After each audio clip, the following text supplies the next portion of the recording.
What's up, folks? Spencer here. Today we're going to be working on this React Native app that we previously started working on in a previous live stream. What we're going to be doing today is actually adding some data to the screen. So we just walk through this app quickly. I will hide myself so we can see what's going on here. So we can go. So we've got this organization list or department list. We can go to station. Gotta turn my audio down. We'll go to an apparatus list. An apparatus has many locations. A location has many tools, and so on and so forth. So that's basically all it is. It's basically just a bunch of like one-to-many relationships, and we're going to be setting up data to do that. So what I've got here, everything's just going to be local. The initial version of this app is going to be completely local. So basically that's the way I want to build that, is just to continuously stack on top of it. I'm just going to be working off of local JSON files. I'm going to build it in a way where in the future we could easily start to make remote requests, but I'm just going to build it all locally here. We'll just go along and do that and basically just fill in these screens. Not going to really style anything, and yeah, just work along with that. So let's get to it. So first off, we've got this organization list that's going to be represented by departments. So we're going to go ahead and I've got one department here, and then we'll do a second one as well. So we've got this, and then what we'll do is go into our screens. So we've got these screens, this navigation setup, which we all set up previously, if you want to go back, but it's a pretty simple app if you want to follow along. So we'll go into this org list app, and then what we're going to do, we need to actually go ahead and get data. So what I want to do is in this util folder, I'm going to create a new file. I'm going to call this datamanager.js. And from datamanager.js, we'll do, let's say, const get departments. That's not going to take any parameters at this point. I'm also just going to just go ahead and export that. So what's going to happen here is I'm going to return new promise. Okay, and the reason I'm doing a new promise here is so that, oh geez, sorry, I just realized that I was on the offline screen. Okay, sorry, so what we've got here, we've got this department JSON file. This department JSON file has an array of departments. That's basically how all of our data is going to work. We'll just have these arrays of data. And we've got our departments, we've got apparatus, location, stations. We'll go on and fill all that in. But what we've got here now is this datamanager.js. And this datamanager.js is where we're going to actually be fetching data and managing our data through it. So that's kind of what I'm doing here. And I'm setting up a new promise here so that in the future, if we ever are making remote requests, we don't have to make any changes to anything that calls get departments. We can just change the implementation of this function later on, because that is a very likely possibility that I want to factor in for later. So with that all said, let's go ahead and go to the screen and the code only, and then we can do it. So a promise function is going to take a resolve and a reject. We don't need reject right now, so we're just going to do resolve, and then we'll say const data is going to be equal to require ... / data departments. And then we'll just go ahead and resolve that data. Now if we take this and go to our org list.js, I can go ahead and import the get departments function from ... / util / data manager. And then what we'll do is actually convert this into a class component. I'm not going to use hooks here because I haven't really tried them much, and I'm actually using Expo. So at the point of this recording, the version of Expo I'm using doesn't support hooks. So that's the reason why. So I'll just do class orglist extends react.component.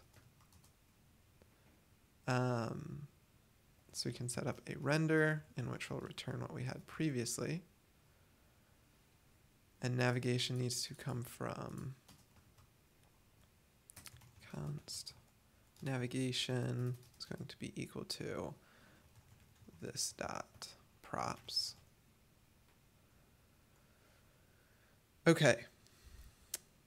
So this is set up. What we need to do now is we'll use a component did mount to actually get our departments, and then we can set up a dot then, and we'll just see what that result actually looks like.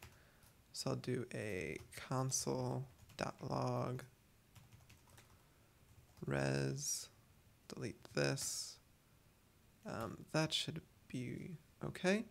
Let me go ahead, pull over the, actually I need to turn on remote debugging.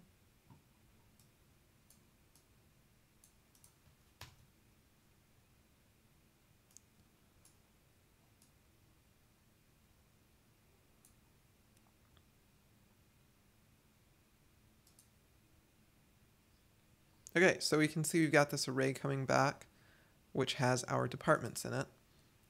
So let's go ahead and that's good. So we've got this. What we're going to do is actually save this on state. So we're going to have a state of loading. We'll set that to false, or rather, we'll set that to true initially. And then,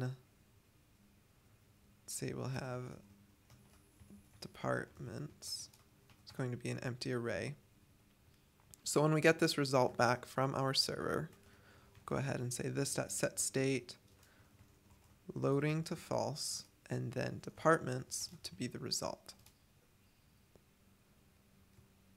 This debugging is just the basic stuff that's built into React Native.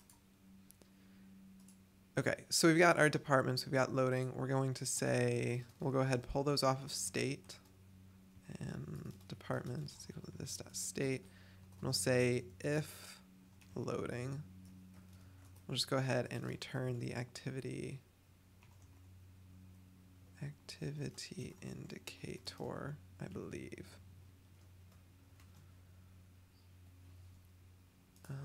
Let's actually change this back to true, just to make sure that we actually do see that loading indicator, which we do. I'm not going to worry about styling it.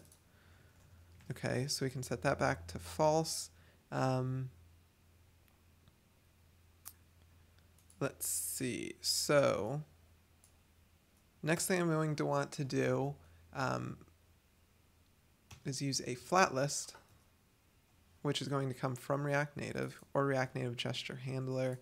I'm just going to use the one from React Native because that's the one I'm familiar with.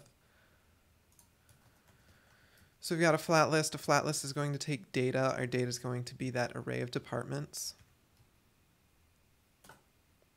And then I need to actually remember what the API is for flat list. Render item. Render item. Okay, so that's going to take a function. Just going to return things. There's going to be an item in there. Okay, so here, what I'm actually going to do now is create a new component called a list item. And a list item is going to take a text property. Actually, we're going to call it title. And that's going to be equal to item.name here. And then it's also going to take an onPress, which we haven't set up yet. Okay. Let's create this list item component in our components folder. So we're going to import React, view text, and a touchable opacity. We're going to export a component that has a view, which we'll go ahead and wrap, we'll put the touchable opacity around the view. And then inside the view, we'll set up the text, which will be title. And then on press for this touchable opacity is going to be on press, which we can go ahead and add in here. Title. Okay, we'll save this. Go in here, let's import this. Import list item from components list item. Let's save it and see what happens. Okay, so we're seeing the things. We don't need this org list screen anymore. And I'm just going to add some quick padding to this. So padding vertical is 20. Give it a little breathing room. Okay, so we can see here we've got some styling stuff which we don't need these anymore.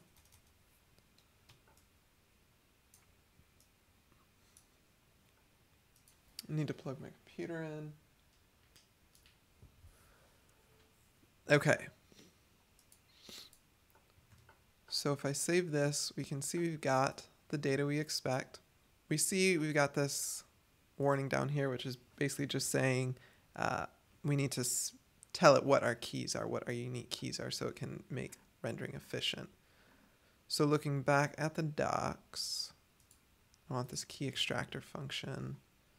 Just going to take an item and an index. So it's going to be item, and then we'll just return item.id because our item.id is going to be unique. Excellent, excellent. So on press, now we need to set up that navigation again, and I need to look and see what actually changed. So org list,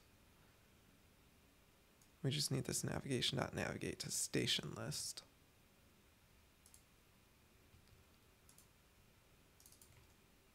Okay, and then what we want to do here is actually go ahead and pass something. That something that we want to pass is the actual ID of the department we're looking at, because if we look at our station data, you can see a station belongs to a department, so we need to pass that department ID in. So we'll do so like that, and then our department ID is just going to be our item.id. So now if we go in here, and we can now continue to do our navigation. Let's go into stations, and then we'll add a few more pieces of data as we set up that next screen. So we're going to have a station 2 that's still going to belong to department 1, and then we'll set up that name. And we'll do another one, station 3, still belongs to department 1, and then we'll say station 4 is actually going to be named station 99, and that's actually going to belong to department 2, just so we have that difference in data.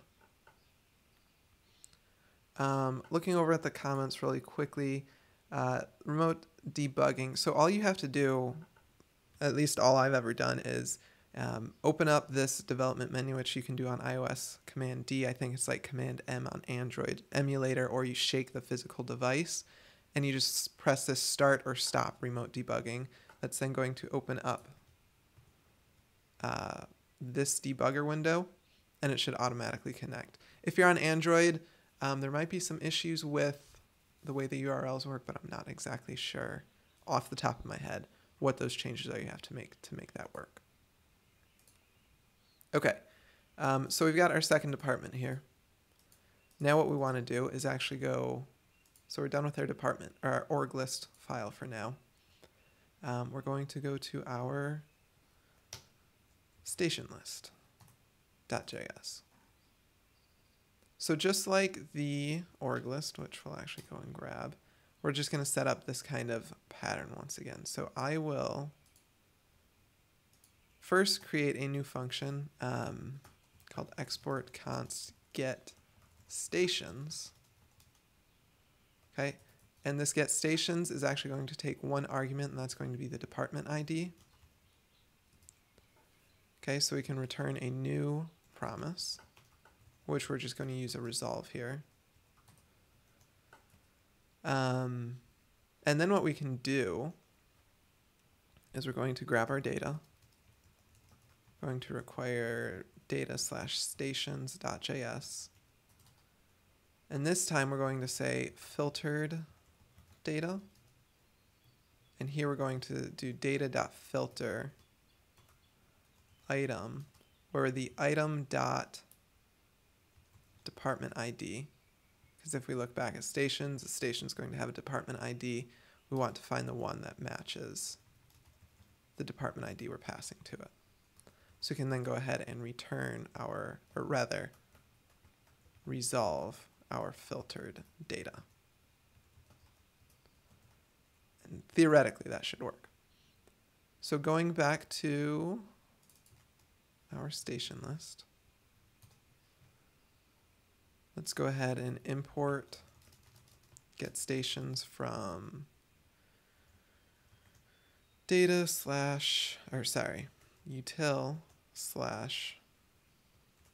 manager.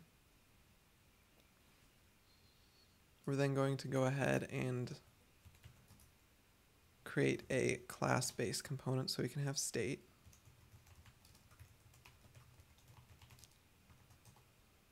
It's going to have a render. It's going to have state, loading, false, stations. It's an empty array. We're also going to have a component did mount in here. And then we can go ahead, grab this, return it.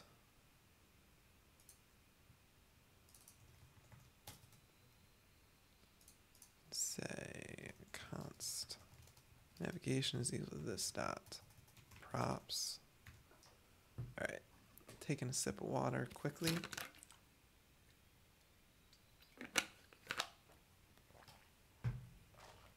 Okay.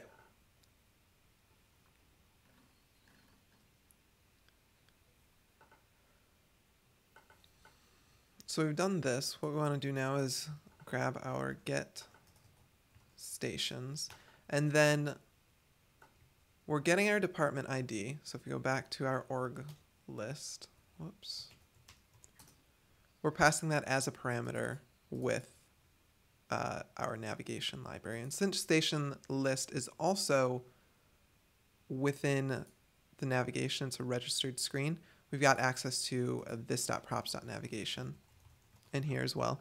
And to get a parameter that's passed to it, we're going to say get param department ID. All right, so then if I pass a dot then in here, we can say response. Go ahead, console.log this.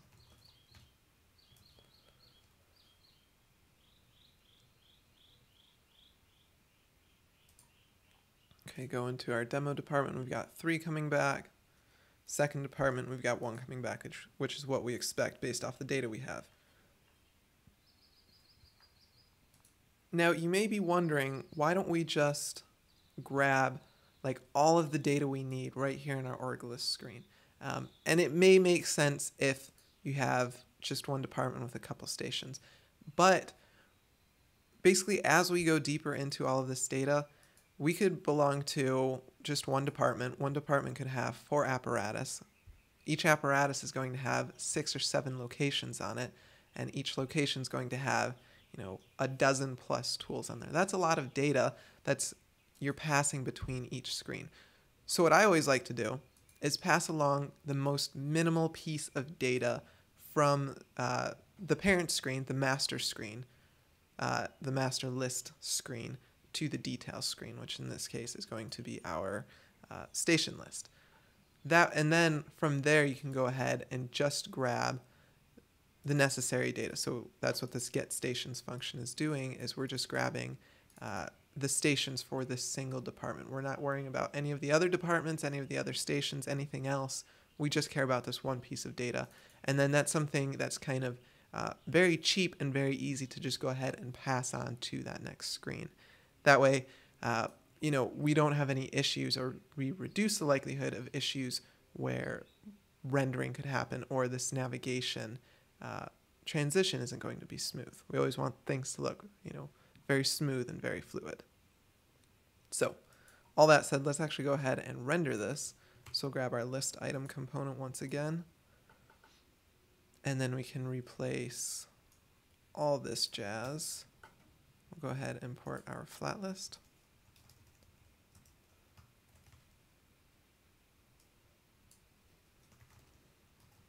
All right, and our flat list is going to take data.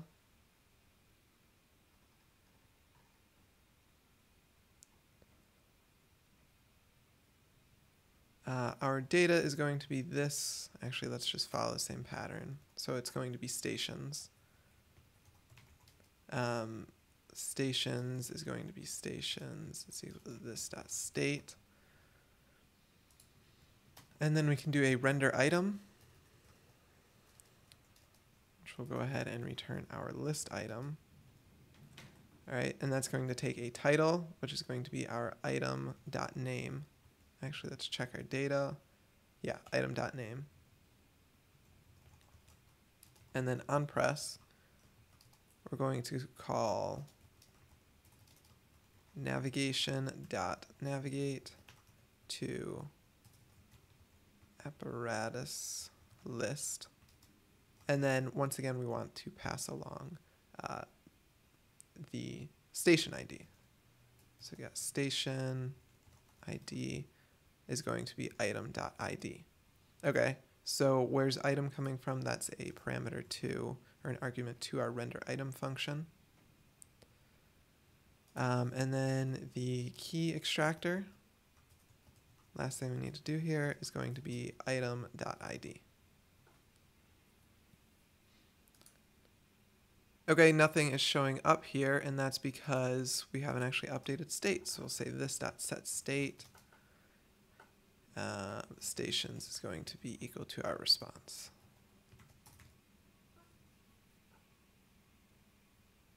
Doesn't like that because Prettier changed our syntax a little. Okay, let's try this.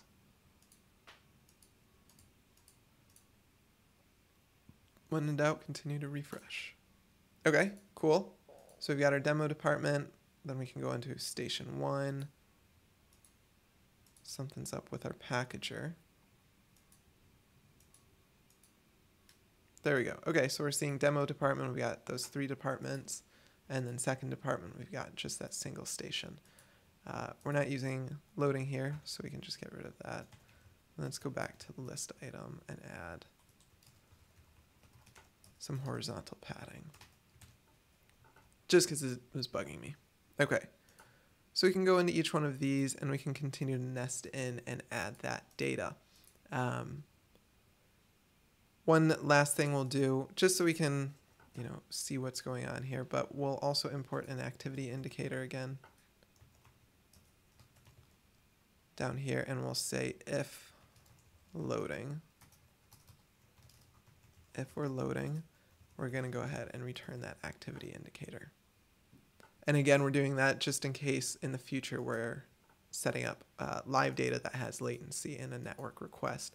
So to simulate that, what we could do here is in this function, we could say a set timeout, which is going to be a function. And let's just say it's going to take 1,000 milliseconds, 1 second to get a response back. So now if we do this, we go in here. We didn't see our activity indicator. Dun, dun, dun, dun. Oh, because we set. So loading should be true by default. Yeah, so what we need to do here is once we get a response back, we're going to set loading to false.